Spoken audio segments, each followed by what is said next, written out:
Blessings, beautiful souls.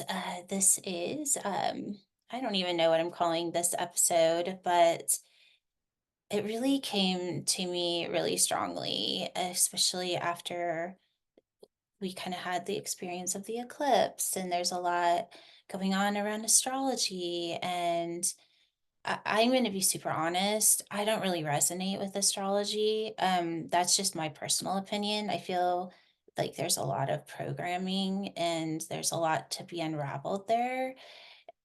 And that we're in a state where it's time to turn it inside out, right? The stars aren't controlling us. and and it's not even just astrology, it's also past lives, and it's well, I think you kind of know where I'm going. Oh, this one just came through, so I'm going to say it. It's entities. Oh, I have an entity, and that's why my life is this way. And you heard me just go into that. That's why. This is why I'm this way. And it's so limiting. It's just so limiting. So if we're saying, "Oh, I'm having this experience because we're in Mercury in retrograde." So, well, let's just say that there's some truth to that. And on some level, like, depending on what our belief system is, there is truth to that because our truth is our beliefs, right? But what if it's just an opportunity to turn it inside out? Of, okay, I'm experiencing this, but I know that there's another experience beyond it. And I'm going to see it for the information that I'm experiencing. And then I'm going to ask that frequency of what is here for me to experience beyond this. And we can do that by activating the DNA, just by asking that frequency to turn on. And then we go into the experience of what is Mercury in retrograde on the other side. What is it in the frequency of 963? Well, in the frequency of 963, what I have experienced is it's blast off. It's like this really amazing frequency where we can go 1 to 10 if we want to, and that we can do it just like you would Google. Google is a technology. How fast can you find information? That's the other side of Mercury in retrograde if we use it through the intelligence of source. Um, But when we go into the belief systems and we get entangled in what it could be if we're reading it through our programming or the observation, then it can actually hold us back. It becomes limiting. And that's a choice. So when we're saying, oh, I'm having this experience because of this, we always want to take a step back. Because when we label our experience and give it a reason why, we know that we just created a belief system, a timeline of an experience that is limiting. This is a story that I've said many times, but it's just one of those ones that is, it was so mind blowing that it's worth saying. And I don't even know if I can remember exactly how the story went, because, but it was more the effect. So if I get it a little wrong, if I've said it a little differently each time, that's why, is I don't really remember the um exactly how it went. But I had this lady, and this was years ago when I was reprogramming the mind, and she came to me, and she was having problems within her relationship. And she's like, but I know why. I know why I'm having these problems. And I was like, oh, well, enlighten me. Why are you? And she said, well, I went to a psychic 20 years ago, and she said that his ex girlfriend put a curse on me so that every time that he looked at me, I saw her. And that's why we're having problems in our relationship. And I asked, and I, at that point, well, no, she hadn't tell me how long ago, and so I had to ask. I was like, "Well, how long ago was that?" And she said, "20." And I was like, "So some psychic told you that you his ex-girlfriend put a curse on you, and that gave you a reason why you were having problems in your relationship, and you've carried it around as your truth for 20 years and created a reality around that?" It literally blew my mind.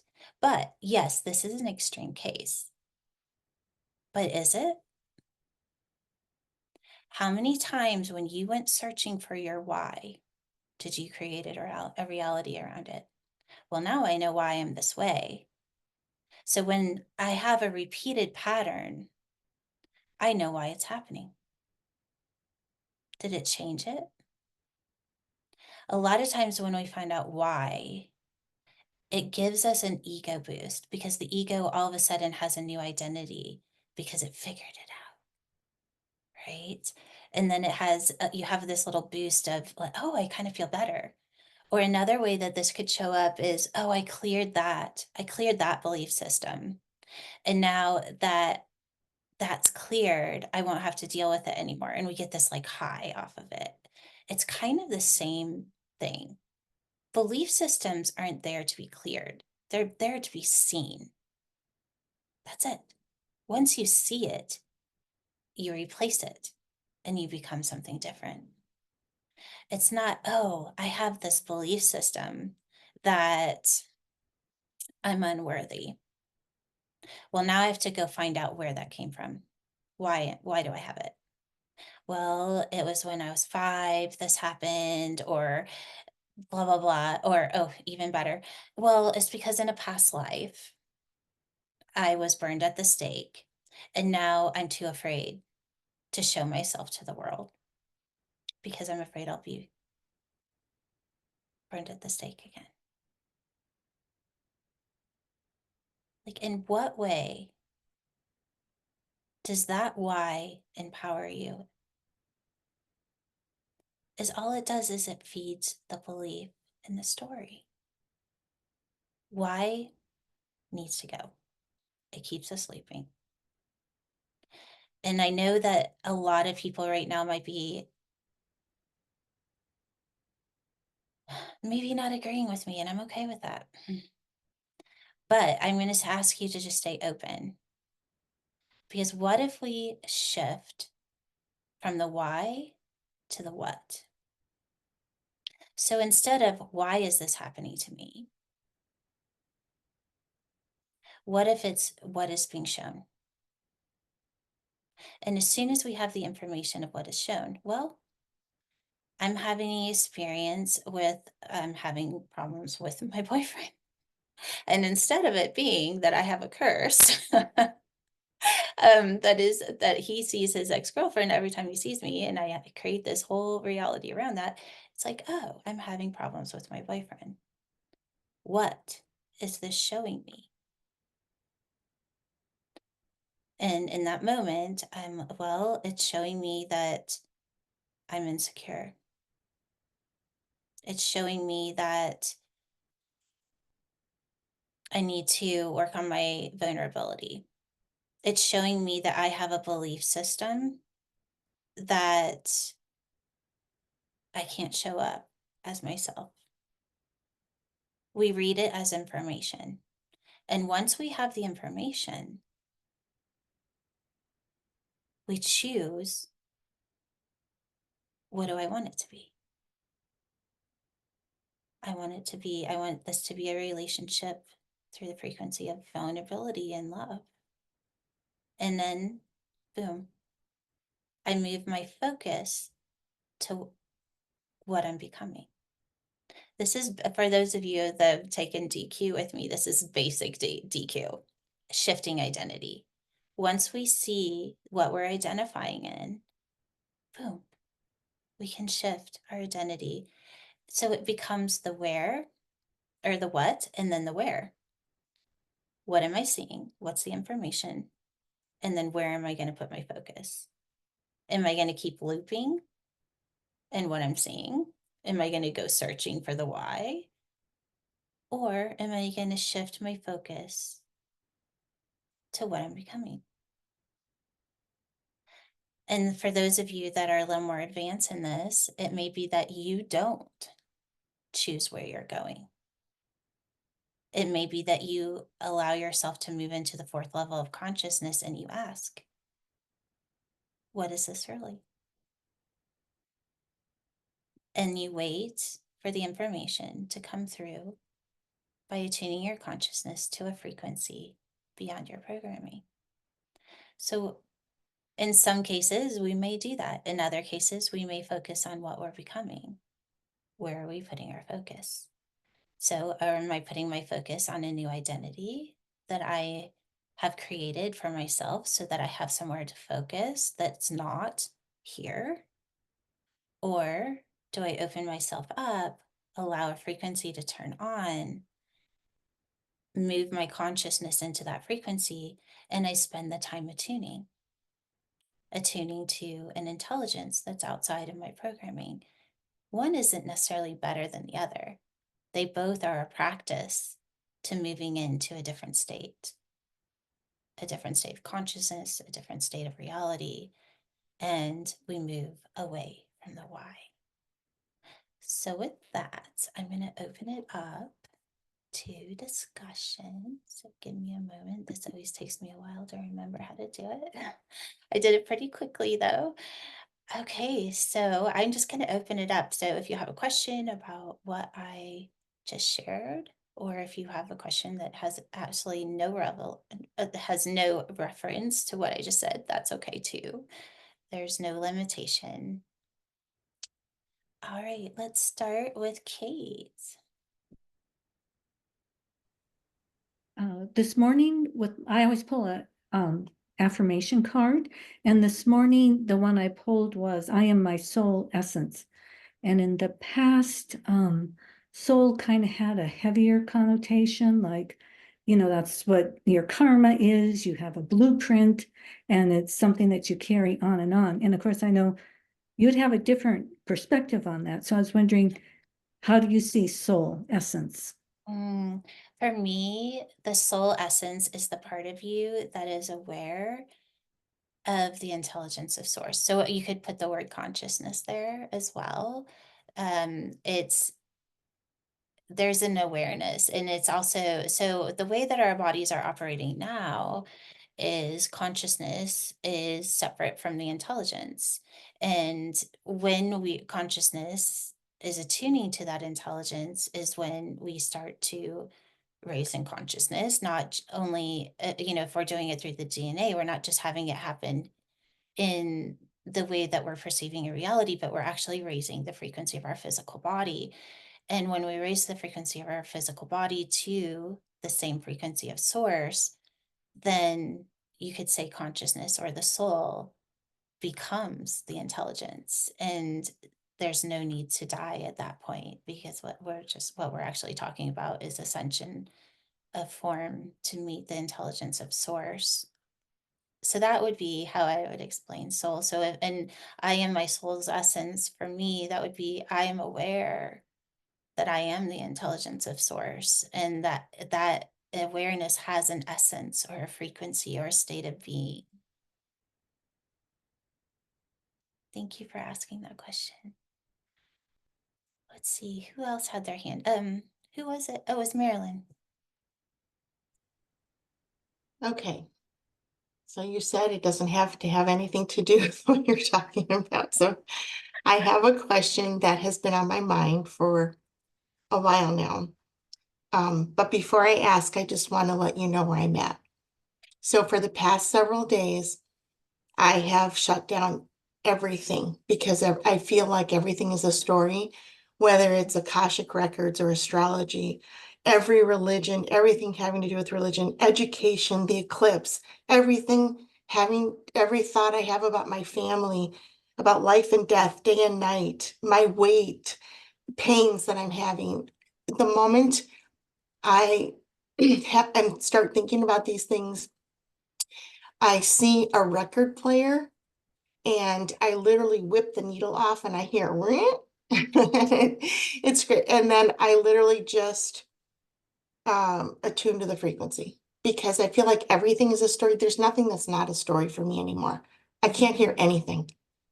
There's nothing anymore. So I'm not looking for information yet. So I feel like I'm in an in-between space. I'm not looking at who I'm becoming. I'm just attuning. That's it. So I feel like I'm in an in-between. Okay, so that's where I'm at, but I have a question. But I wanted to tell you that first, so that, because it's not about the story for me. I have a question. So you have talked about ascending different stories like astrology, ascending it in the 963. My question that's been on my mind and won't go away for a couple of weeks now, why don't we, I don't know how to ask this, but why don't we ascend the story of Jesus? I have no idea if Jesus is a real person or just our consciousness. I don't actually know. You know, I don't know. I mean, I would like for Jesus to be a real person, but so my question is, if we ascended the story, and perhaps Jesus is a real person like us who did the work that we're doing and figured out how to go into his light body. And or perhaps Jesus, we ascend the story, so Jesus is just our consciousness. But if we did that, then if people around the world saw that, wow, Jesus did all the work, I can do the work, and I can do what Jesus did. Hmm. So that's my question. Like, you know, can that be done? Again, I don't care what the story is.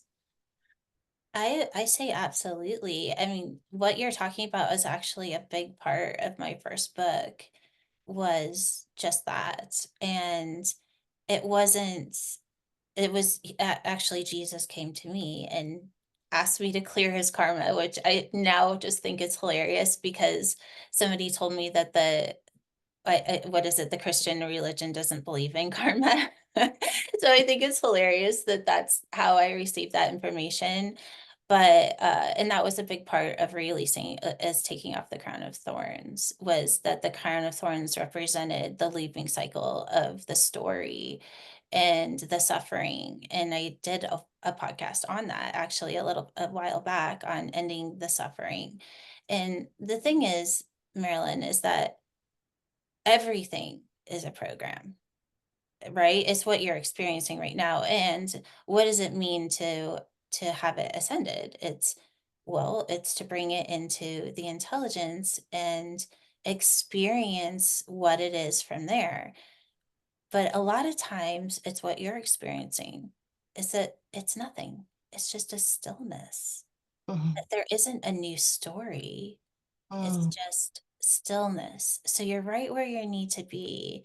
And when you have those questions of, well, why can't we ascend this? Well, there's nothing you can't ascend. Everything will move into the intelligence. It's the only reason it's not is because that's where we're holding consciousness.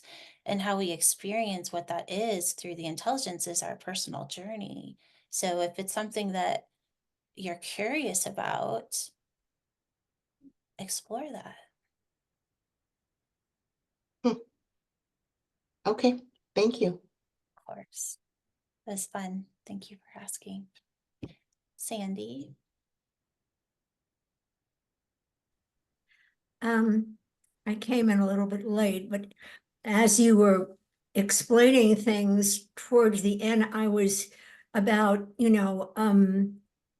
well, what choice are you going to make? Are you going to, there are several things that you can do. And one of the things that has occurred to me in the last day or so in feeling the frequency build inside of me has something to do with the inside out, and that attuning, I can attune to it, but pushing it out is something else.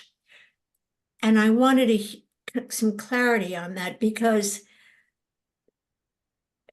there's an inward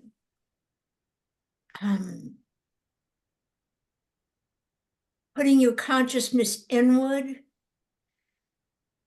but I think there's a significance or something about pushing it out, because pushing it out is actually the expression of it. Mm. So I wanted to ask about that.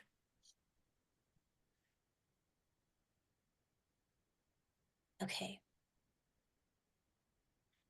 Attuning your consciousness. So for me, like let's just say we ask, what does it feel like to be in the expression of source, right? Mm. Okay, so right when I do that, I feel the frequency turn on in my body. I feel that 963, but it has it had like my consciousness has a way that I'm going to attune because I asked a question, right? So it's a little bit different than attuning to abstract because I'm attuning to the information in 963. And that doesn't mean that I'm going to get it right then. That's not what I'm saying. I'm just attuning through the question. So an example of that would be when I'm just holding consciousness in the abstract, I'm putting my consciousness in the darkness. It's all black. And I'm holding my consciousness there. When I ask a question, I'm abstracting the color red. And so that one color red is still coming from the darkness because it's all held in that frequency. But then I might just be attuning to just the color red because I can, right? Because I have the ability to do that. And so do you. We all do. That's what consciousness is. And so when I'm attuning to that, I'll move my consciousness there and I'll hold it. And when you move into the expression, let's just say that I immediately get the answer, which probably won't happen. And then so it's, well, the color red is this. And I'm not seeing the color red. Not the way we see it. I'm not seeing it. I'm experiencing it. Right? So my body, like even just doing it right now, I can feel my body where the source is showing me, but not through my mind. It's showing me in the experience of the color red as source. It's not a color, it's a frequency. So I just brought myself from having a question consciously, turning that frequency on. I attuned it. And then all of a sudden, my body moves into the experience of red and the frequency of 963.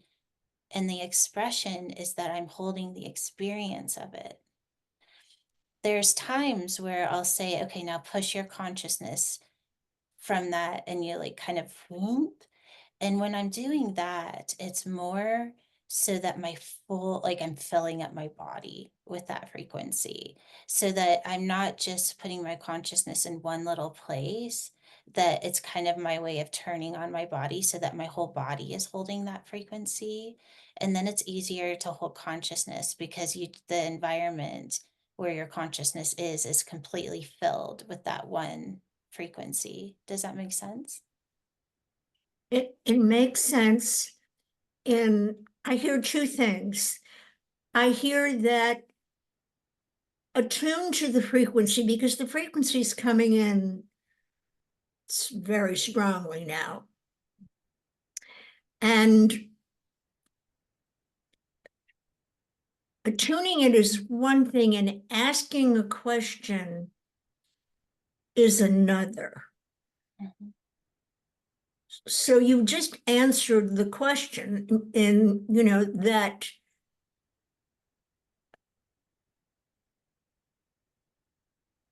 being in attuning with it is just connecting with it. Is you go out, come back in and tune.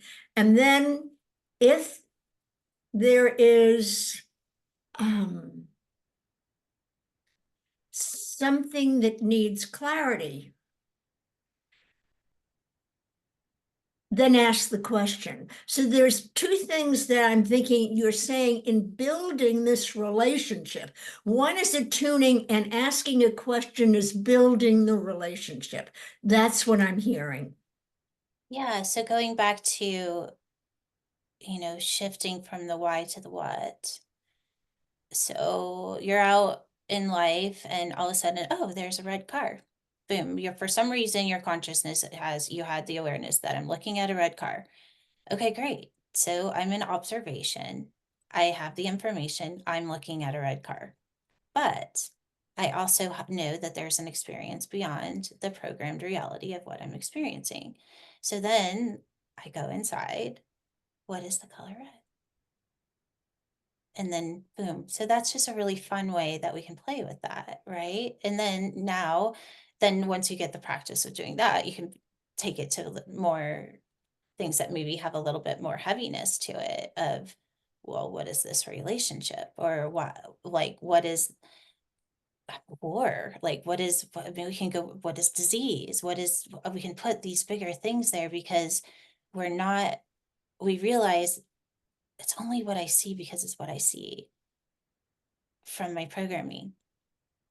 But if I can move my consciousness and attune it to a frequency, and we're asking to attune it to the frequency of source, we're still going to only be able to receive what we can receive consciously within that frequency.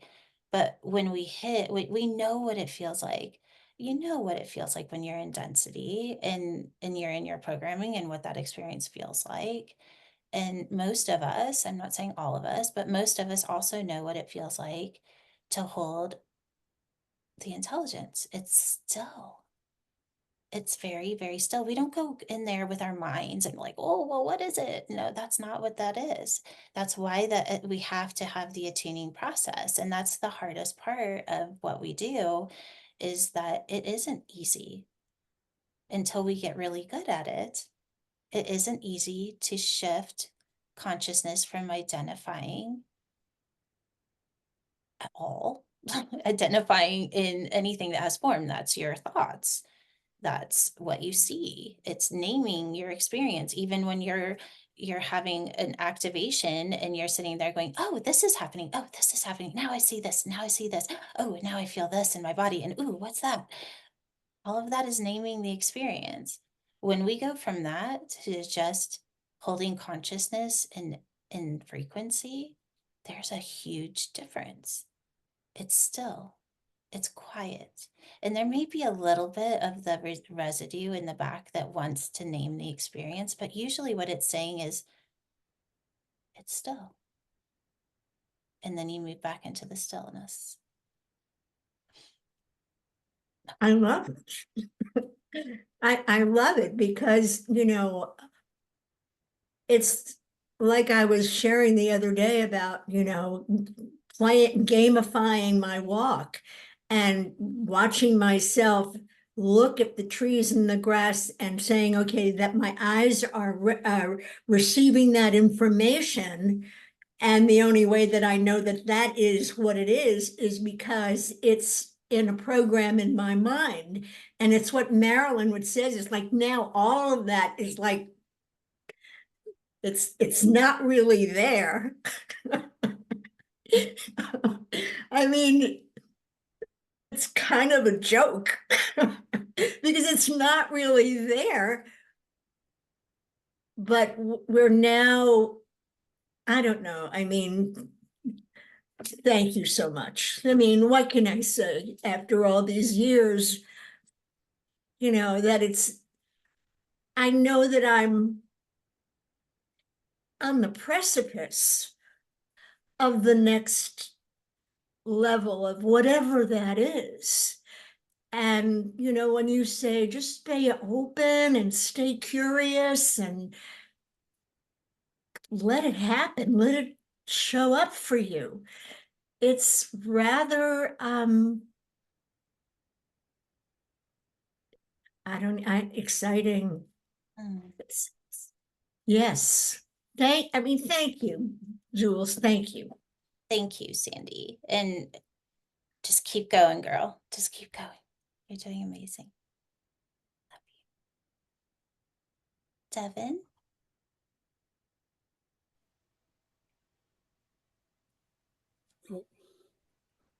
There we go. Hi. Um, since you kind of were touching upon souls and that, I'm curious. My own as I'm on my journey here. I got, I've received a name for my soul, and I've also received that there's several twin flames with the same soul that are incarnated now in 2024. And I've even gone as deep as compiling a list of people and names. Most of them I've even met in my lifetime already. The first person I asked about, she grabbed one of her friends who was a seer, and she was like, "No, that's not what twin flames are. That's not how it works. That's all wrong." And they were just kind of resisting the concept of it. I was kind of curious what your thoughts might be on what twin flames are with the soul in that. Mm. I'm I kind of trying don't to confirm resonate. whether I don't uh, resonate with the twin flame whole thing. I feel like I'm not saying there's no truth to it. I just feel like it's just another storyline that we can all get wrapped up in. And for me, when we're actually moving into the intelligence, things actually get cleaner, not more complex, meaning identity and names actually diminish even separation, because the truth is that you're connected to everyone. There's not one certain person. I feel, and I'm going to be honest, I don't know a lot about the whole storyline of the twin flame, twin soul, whatever you're calling it, because I've never resonated with it.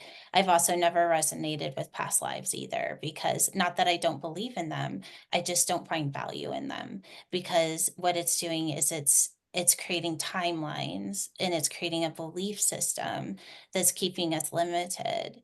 And when we can actually let all that go and just focus on bringing our consciousness into the intelligence of source, everything gets very clean, and we don't need the entertainment of this and that, and I was this in a past life, or oh, that's my twin flame, and oh, I have karma to work out with this other soul that I it's just all of that goes away, and it just becomes between you and the intelligence.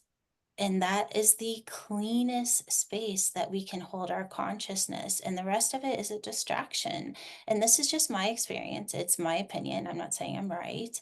I think we all are here to have our own journey. But since you asked, I'm going to answer. And that's how I would answer. yeah, I'm kind of with you. I also don't use the term past lives. I just say other lives.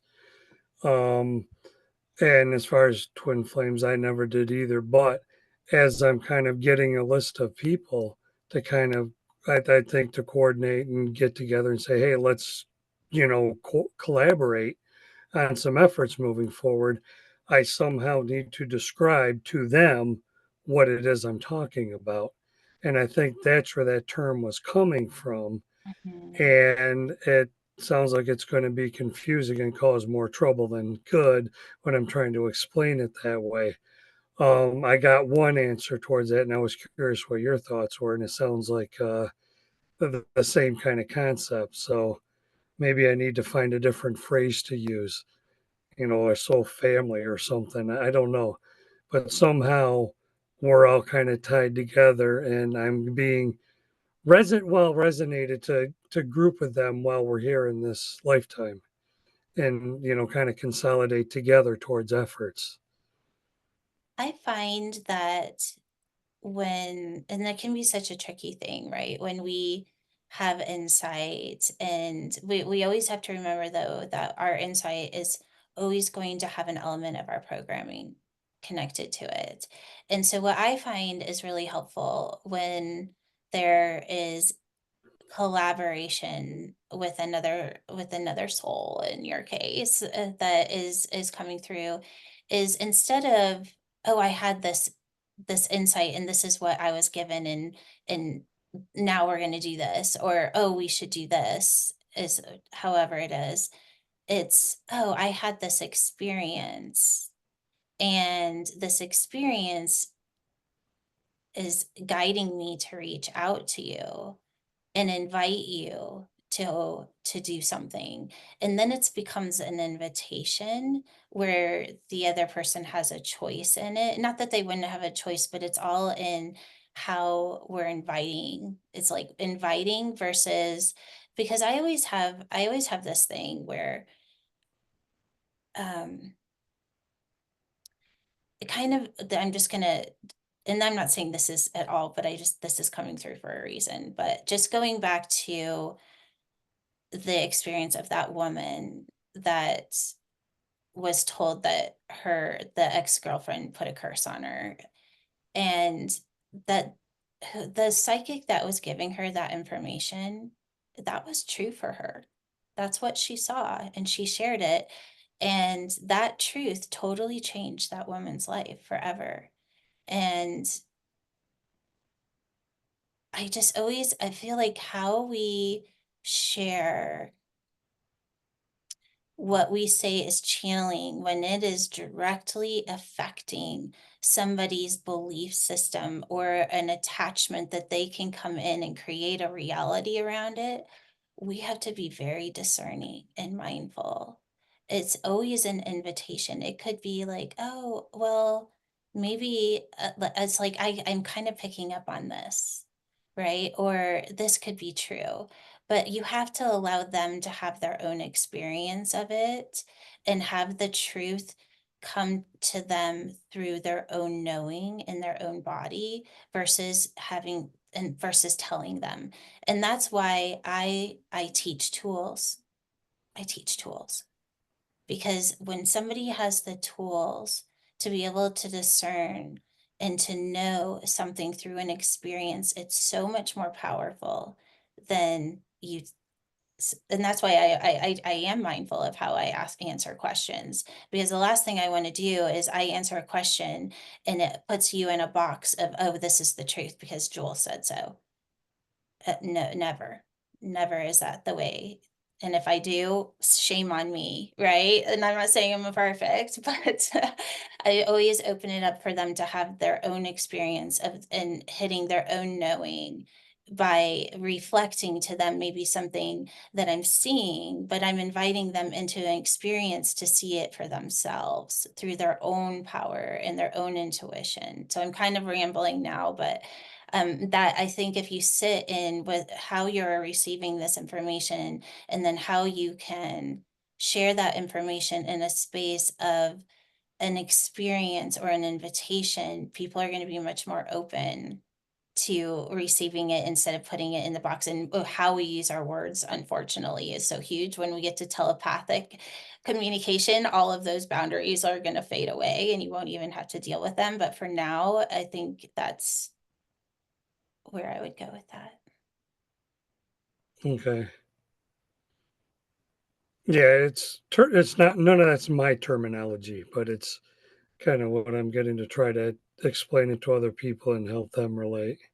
Yeah. And I know there's a lot of confusion and a lot of multiple terminology, for different things within the spiritual community, and it's been very tough to sort through it all to be able to communicate with people, at a level. So thank you. I was just kind of curious as a third party, kind of what your thoughts were around that as well. Beautiful. For me, I know a lot of high spiritual beings, they don't like to be labeled. That don't tell me who I am. I don't want to be this. I don't want to be a healer. I don't want to be this. Like this interview I just had, he was like, okay, well, how do I introduce you? And I'm like, Jules. It's like, well, I have to tell you, are you a healer? Are you this? And I'm like, oh gosh, don't do it to me. Hmm. Please don't, and Yeah. and he made me, so we came up with something. But yeah, I feel like they're just being really mindful of your words and how you label things is going to open it up to people receiving in a much deeper way. Okay. Thank you, Devin. All right, Ellen. Hello. Hi, Thank honey. you for everything you're sharing. And thank you, everybody else, for what you shared. It's like, I mean, I have a red card just to give you an example. Like, everything everyone's hitting today is like exactly how, like, what I've been obsessing about and like releasing, like, to the T, everything everyone shared. So I just wanted to like thank you for holding this space and really just allowing me to have permission to just like throw a lot of that stuff out, because at the end of the day, it's not quote unquote working, right? Like all the things that I'm trying to navigate, the newest one being the twin flame stuff and a curse on my business. So I'm like, I don't choose to believe any of that. I don't. And so it's really just helping me up, right? And like be discerning, like you said, but then like, no, like I decide, I choose. And so, no, I'm right. Like the energy work has helped me a lot. So I was just curious, do you think if I do just asking the intelligence of source and I use the DMQ cards that I won't have to be like moving my hands and all of that as much, or What is, I don't know what that means. What? I know. So like when I'm doing energy work, like I'm moving my hands a lot and Oh, I'm like, okay. Hmm. Okay, just a moment. I'm getting no, absolutely not, but I'm trying to give you a place to go. It's the stillness is what I'm hearing. So when you, okay, this is what I'm saying, so I'm just going to share it with you, please. and you can kind of play with it a little bit. But it's like kind of let me just think of how I can. The images are like you're in the water, right? And when you move your hand through the water, it kind of moves everything. But now you're not separate from the water. So it's almost just seeing the energy moving and the water still moving. Um, it's like seeing it's like connecting the electron to electron. So if they're all, it's like they're the electrons and you're the electrons, do you actually have to touch the electron or move around the electron in order for them to move? It's no, but you're not doing it with your mind either. So that's what I'm seeing. It's more of bringing it into both their electrons and your electrons into that space of stillness, into the 963. And then all you're doing is holding the frequency and allowing the intelligence to do it. And is all you have to do is hold the container. That's just what I'm seeing. And then what you play with in the container consciously is like where you get to have fun with it and see Yeah. what, if something comes through of something that you're supposed to do, you listen and do. But there's not a whole lot that I'm getting that you have to do. Um, you're so powerful, girl. Like it's yeah, I don't know. I'm gonna leave it at that because I feel like you already know this, and I'm just reminding you, and now you just go get them. Thank you. Yeah, I was literally been at a river the last few days. Like I can't leave it. And I'm like moving my hand through the water, like in Oh, the so rapids. interesting. Yeah. Okay. So Yeah, thank you. it's like I'm getting, it's kind of like when you go, and I've been having this a lot with animals, and it's like, and bugs, they're an extension of me, and the communication isn't they're communicating to me and I'm communicating to them. It's just we're an extension of each other and we just know what it is, and it's really that expression. It's the color red, but now I'm experiencing the color red as a cat, and this particular cat. And I don't know how else to explain it, but that's what I was seeing when you were talking, and now I'll let you go and have fun with that. Thank you so much. That was amazing. So helpful. You.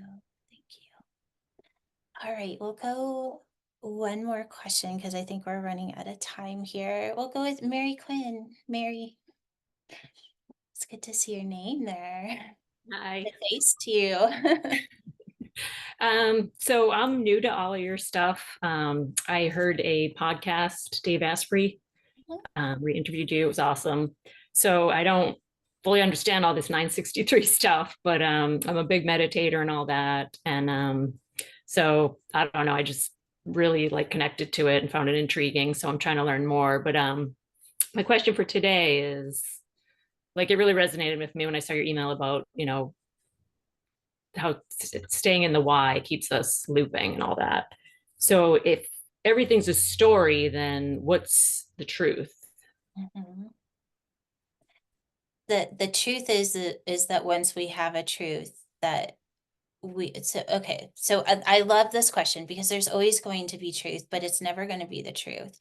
And as long as we allow the truth to be a level of awareness. So right now you could say, well, it's true that this is a desk.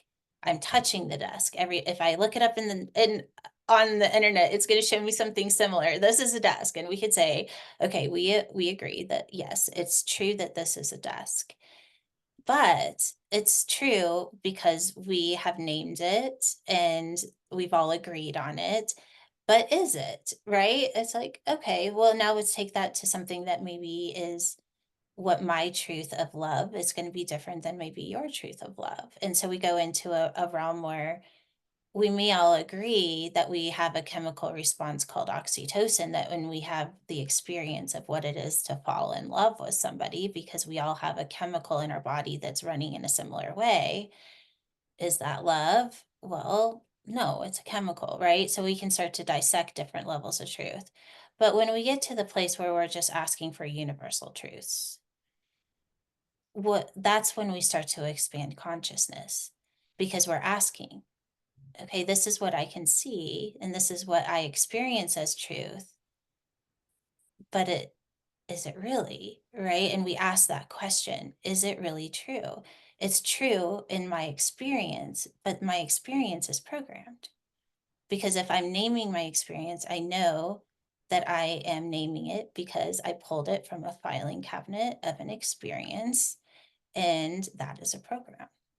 So when we open that up, then we can have, okay, well, I'm going to open myself up and I'm going to allow myself to what I call attune to the intelligence of source. And then all of a sudden we just get an insight, or all of a sudden we hit a frequency and maybe we hear it, something on a podcast it up levels our truth a little bit, and then all of a sudden, oh, so that's the truth, and that new truth has a higher frequency, and so our consciousness starts to understand it from a higher perspective, right? And then all of a sudden we're holding a higher perspective, a higher frequency of that truth. But then once we self-actualize in that, meaning that that kind of becomes a new reality for us, we know, boom, it's time to keep going.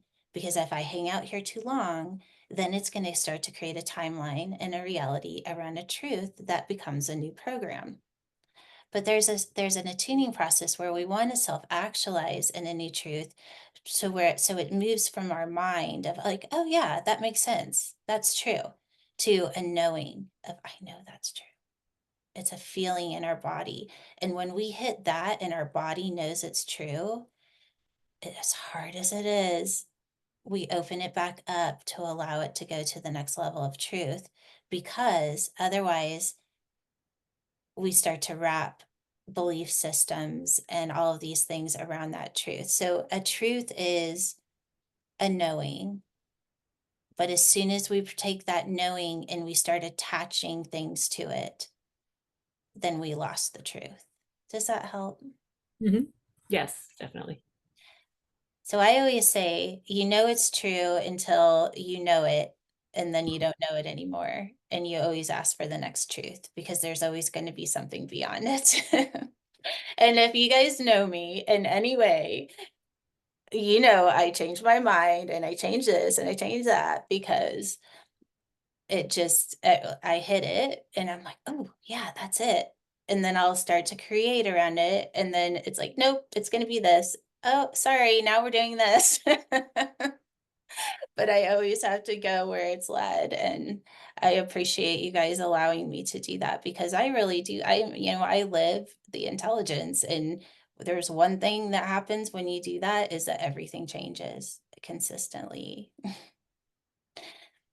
All right, everyone. Thank you so much for just bringing your brilliance and your vulnerability and these amazing questions. And I fully enjoyed answering them to the best ability that I can. And I hope that uplifted you in some way.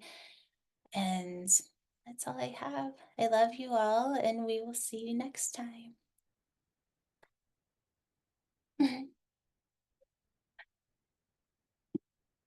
Thanks,